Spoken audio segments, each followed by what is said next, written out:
Assalamualaikum warahmatullahi wabarakatuh.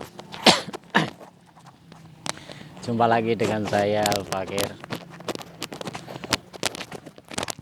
Dalam situasi yang sedikit mendung, ya, sedikit mendung, sedikit ya dingin-dingin lah. Sambil menikmati alam.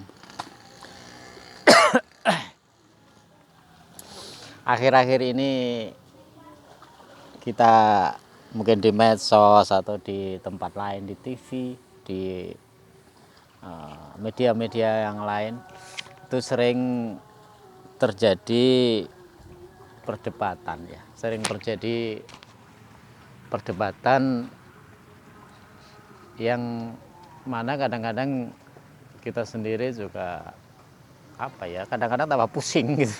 Lihat orang berdebat, wah ramenya nggak karu-karuan. Ya udah, ya, saya hanya ingin membahas sedikit bagaimana hukumnya orang perdebatan. Jadi orang berdebat itu hukumnya gimana? Yang pertama tentu berdebat itu diharamkan atau ya tidak boleh, ya. Kalau di dalam kitab Ihya, Imam Ghazali itu melarang, malah jadi melarang bahwa perdebatan itu hukumnya haram, haram. Ya. Alasan beliau begini,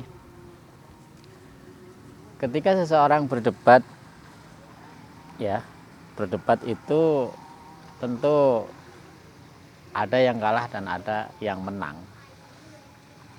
Nah, ketika seorang berdebat itu dia menang, maka di dalam hatinya, dalam pikirannya itu setan sudah masuk, yaitu sifat ujub. Sifat ujub karena bisa mengalahkan lawan debatnya, mengalahkan orang lain. Bangga dia, ujub. Akhirnya digiring lagi, ditekan lagi oleh setan menjadi sombong. Nah, itu kenapa beliau mengharamkan. Yang kedua, ketika seseorang berdebat tentu ada efek samping yang lain lagi, yaitu yang kalah. Nah, ketika kalah itu setan masuk lagi di situ. Orang yang kalah berdebat pun setan masuk. Maksudnya gimana? Waduh, masa iya saya kalah ini? Wah, saya harus bisa menang. Akhirnya apa? Dendam. Jadi dendam, ingin mengalahkan. Jadi yang menang ujub sombong, yang kalah dendam. Dua-duanya hanya diperalat setan. Nah, dua-duanya juga nggak boleh, haram. Akhirnya ya disitulah dosanya. Maka kenapa orang berdebat itu cenderung tidak boleh, cenderung diharamkan. Ya, satu contoh ya kadang-kadang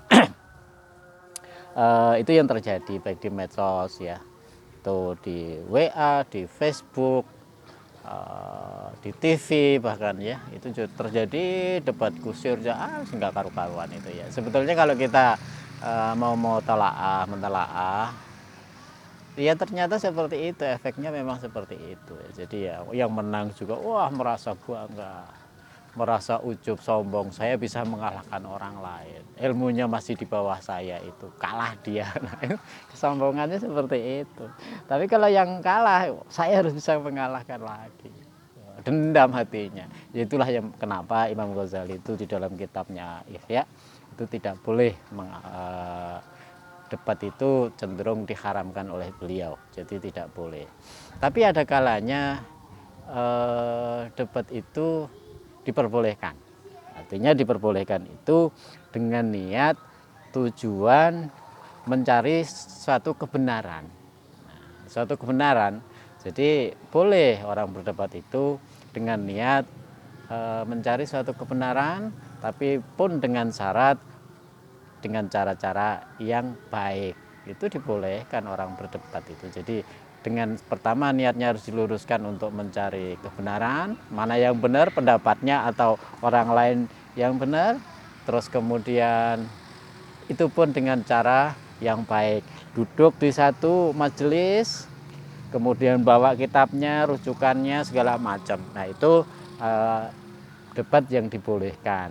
Saya lebih cenderung bukan berdebat itu, ya, walaupun ada perdebatan sebetulnya itu adalah bukan berdebat, tapi di situ adalah bahsul masail. Bahsul masail itu membahas suatu masalah untuk mencari suatu kebenaran sehingga kebenaran yang pas yang antara semua pendapat itu dikumpulkan, bisa ditarik kesimpulan. Nah disitulah adalah bahsul masail, ya, membahas suatu masalah supaya ketemu titik benarnya, ketemu titik pasnya. Nah itu yang dibolehkan, walaupun di situ di dalam majelis itu terjadi satu perdebatan. Nah itu yang dibolehkan.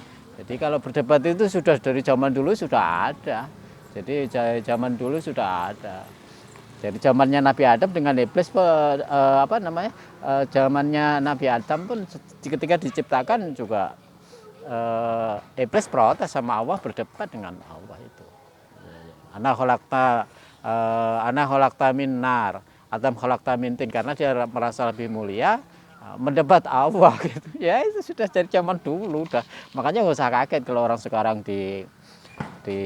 suka berdebat di dalam di semua tempat ya. Cuman ya kadang-kadang ya lucu aja, kadang-kadang perdebatan itu kadang-kadang ya lucu aja kadang-kadang ya.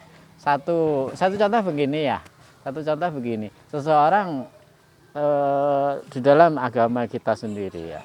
Seseorang dalam sisi syariat itu berdebat dengan sisi orang secara ilmu. Jadi satu ilmu hakikat, satu menggunakan ilmu syariat, kan nggak ada titik temunya gitu. Ya secara syariat mungkin benar, secara hakikat mungkin benar. Titik temunya bagaimana gitu? Ya kan susah.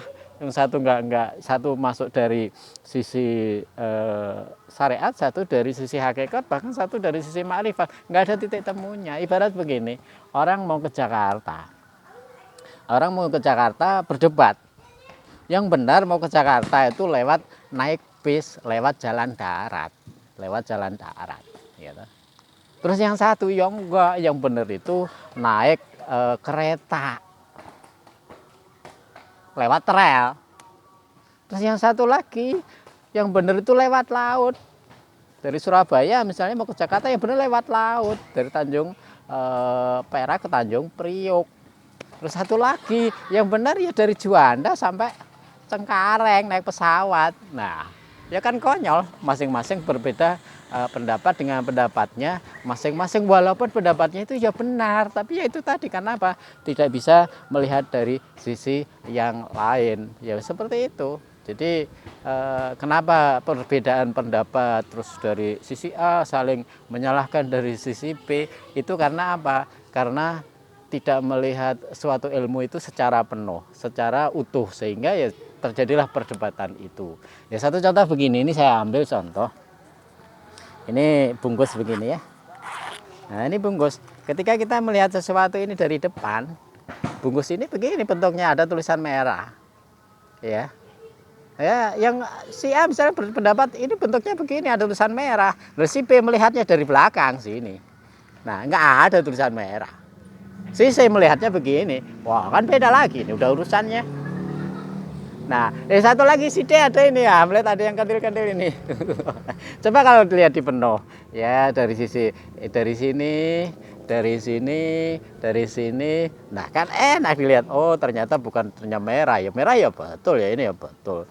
Sama aja ketika orang berdebat mau pergi dari Surabaya ke Jakarta, yang lewat laut berpendapat lewat laut ya benar, lewat darat ya benar, lewat udara ya benar. Itu pun sama, karena apa, pendapatnya masing-masing. Cobalah kalau kita melihat dari semua sisi, bahwa perdebatan, bahwa suatu ilmu itu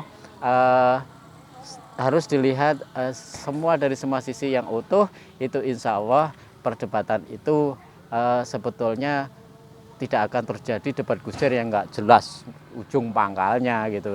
Dan lagi ya kadang-kadang konyol kalau berdebat itu beda ilmu, beda latar belakang, terus mau berdebat ya lucu. Kadang kalau saya sendiri cenderung lebih yang diizinkan berdebat itu adalah orang alim sesama orang alim, karena punya dasar ilmu, sama-sama keduanya berilmu. Tapi kalau sama orang bodoh berdebat, ya pada konyolnya orang sama-sama bodohnya, nggak tahu ilmu landasannya. Yaitu yang kadang-kadang konyol. Ya mudah-mudahan kita dengan penjelasan sedikit ini kita lebih bijak untuk tidak terjebak dalam satu perdebatan yang tidak ada perlunya. Kalau kita mau bertanya ya bertanya, berguru ya berguru, nggak usah berdebat dengan guru. Ya, kalau mau berguru berdebat dengan guru ya itu artinya mau apa namanya tidak akan mendapatkan ilmu yang berkah dan manfaat. Mudah-mudahan kita bisa lebih bijaksana di dalam menempatkan segala sesuatu hal, khususnya di dalam memandang suatu ilmu. Ya, terima kasih ya. Assalamualaikum warahmatullahi wabarakatuh.